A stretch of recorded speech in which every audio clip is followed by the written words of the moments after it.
everyone, my name is Muskan. I am legal internet Lex Click and Company. So today's topic of discussion is Section 8 Surplus 4 of Representation of People Act is constitutionally invalid. So let's proceed with our topic. At the outset, I would like to make it crystal clear that I personally very strongly feel that there cannot be two different set of rules. One for the people constituting the ruled class and other for the elected elite comprising of MP and MLA constituting the ruling class. But this is the crowning irony which most unfortunately has been going on since independence till 2013. There should be more strict rules for MPs and MLAs as they are elected representatives who have to be more accountable. But what we are seeing in India is just the exact opposite. Most shameful and disgraceful. What an unbeatable irony that to become an army officer or judge or another government job. There is proper police verification done and there should be no criminal pending case, but to become an MP or MLA you can murder thousands of innocents, rape as many women as you like, be named in any number of extortion or robbery or dacoity or any other case, and yet the doors of parliament and Vidhan Sabhas welcome you with folded hands. Like Fulan Devi, you can murder scores of people and yet become an MP. Nothing on earth can be more shameful than this. But our political class is not at all prepared to say that. Not at all to prepare to say that enough is enough. No more will any person who has any serious case pending against him or her shall be allotted party ticket, and the him or her shall be allotted party ticket, and the oft repeated petitioner's argument that the case is politically motivated shall not be accepted under any circumstances. Law should be amended regarding this to expressly bar such criminals from entering politics. Those accused of heinous crimes like rape and murder are made not just MPs and MLAs, but ministers, and that to cabinet ministers of important portfolios. What is this? Still not one leader in India's power since 1947 has seriously addressed these several maladies which is corrupting our nation within. Not surprising that too very often MPs and MLAs are caught on the wrong foot by indulging in rowdy behavior, and yet nothing happens to them. Things have come to such a pass that now they have started holding talks with terrorists like VVIPs with political clout to withdraw terror cases against terrorists, refuse to hang terrorists and rapists even after they are convicted by Supreme Court, and their mercy petitions keep dragging for decades, and all this in the name of due process of law, and let the law take its own course. The Supreme Court on January 10, 2013 posed an ineluctable question to the centre that should the sitting MP or MLA convicted of a heinous crime be treated differently from a common citizen held guilty by the court on similar count.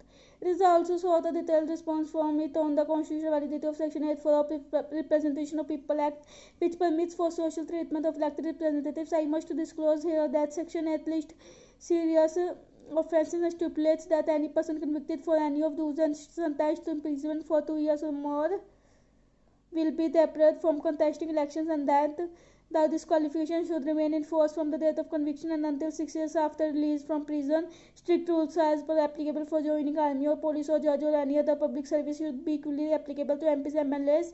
But sadly, this can never be possible because those having criminal cases pending against them, even though are in minority but remote control the majority, and they will never allow such legislation to ever take effect even in imprisoned states. Let me also point out here that Supreme Court bench comprising of Justice A.K. Patnaik and Gyan Sudha Mishra poses the question as stated above after the eminent senior lawyer and constitutional expert Fali as Nariman said that discriminatory provision was the first hurdle in the fight against criminalization of politics, and ought to struck down on the ground that it was in conflict with equality of law granted in the Constitution. It also merits elaboration here that while seeking the apex court intervention, and Nariman argued that Parliament could not be expected to act on its own in the matter, given that 274 out of 547 MPs in the Lok Sabha were facing criminal trials for serious offences. He also was at pains to point out that there is a thin majority that governments enjoys in the coalition era leaves them with no room for such a move. What I found most objectionable is that Section 8(4) of Representation of People's Act makes an exception in favor of sitting MPs and MLAs, saying this qualification on conviction would not apply to sitting MP or MLA for 3 months and not until disposal of his appeal filed within the 90-day window. Furley asked Nariman while appealing for the petition. Lily Thomas slammed Section 8(4) of Act as discriminatory and violence of Article 14 of Constitution. It is unfortunate in the extreme that, as Nariman says, Section 8(4) of creates two classes of convicts: one, the common man who are on conviction cannot contest elections for MP and MLA, and second, sitting MPs and MLAs who would continue to treat it as not convicted despite being found guilty for an offence by the court of law. This merits prompt redressal. Not surprising that the bench too agreed with Nariman that there has to be constitutional solution to this issue and said it would examine the constitutional validity of Section 8(4) of Act as prima facie. It appeared to suggest that the common man remained convicted till the appellate court absolved him, but an MP or MLA did not face the rigor of conviction by filing a mere appeal.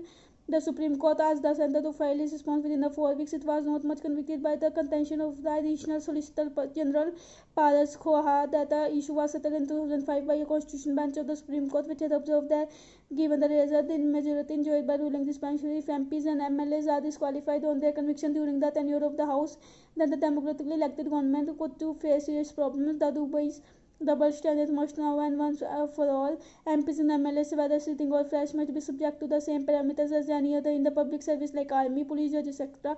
This obviously does not suit the political class, but can their interest be above national interest? So that's all for today. If you like my video, do like, comment and subscribe the Lex Click YouTube channel. Thank you.